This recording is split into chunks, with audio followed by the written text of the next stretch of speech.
So, obviously, especially with TikTok being your biggest platform, you got almost like 2 million followers and stuff on it at this point, and the fact that it was like basically an overnight success. Was that like onslaught of like bashing and stuff like that hard for you to kind of get a handle on initially? Because I mean, that's a great question. That intensity, like that's got to be pretty tough. I mean, we've got a couple times where it's been like 3 or 4 days straight of just like comment every 10 minutes on our page, like you are an abusive fucking piece of shit. You should go die. Yeah. Blah, blah, blah. I hear you. So it's a good question. Let me tell you. I think Joe Rogan says it best, and it's you can't read them. Yeah. You can't read them. You got to let it. First off, so I had been grinding on YouTube for probably over 2 years. Yeah. Took me about 2 years to get to 10,000 subscribers, which was a huge milestone for me. Sure. But it's only 10,000. Like that's a nothing. It's a drop in the ocean type of thing. Yeah. I got my little plaque here, 100,000 subscribers. That was like the happiest day of my life. Oh yeah. Quiet. I mean, it took now, and it's interesting how YouTube works, but it'll take you forever to get to 10. But once you get 10, like the momentum picks up and you can grow by leaps and bounds. Yeah. So anyhow, the point is that I had been dealing with it for a while, just on a smaller scale. Yeah, for sure. Seeing those YouTube comments, and sometimes like just one comment doesn't matter. You could have 50 comments about how you've absolutely transformed someone's life, or you helped them so much, or you saved their dog from being put down. And then it just is the one comment that tells you that you're a horrible piece of shit and you should die.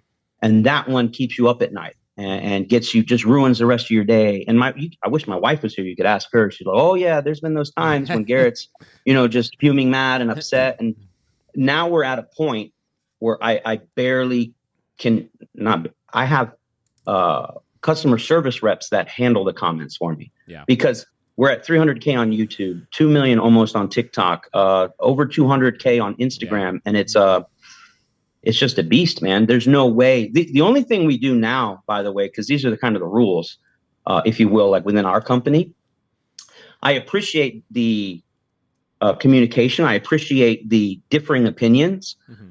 All I say is if it's nasty, like really, really nasty, that person gets deleted or banned. We just don't need it. You can have a disagreeing opinion, and especially if they put it forth in like a really good argument. And I love to see the back and forth. Yeah. But when you just come out with just straight nasty stuff, then that's the easiest thing you can do. Like, so this is my tip to dog trainers who are trying to grow their channel, or their social media presence.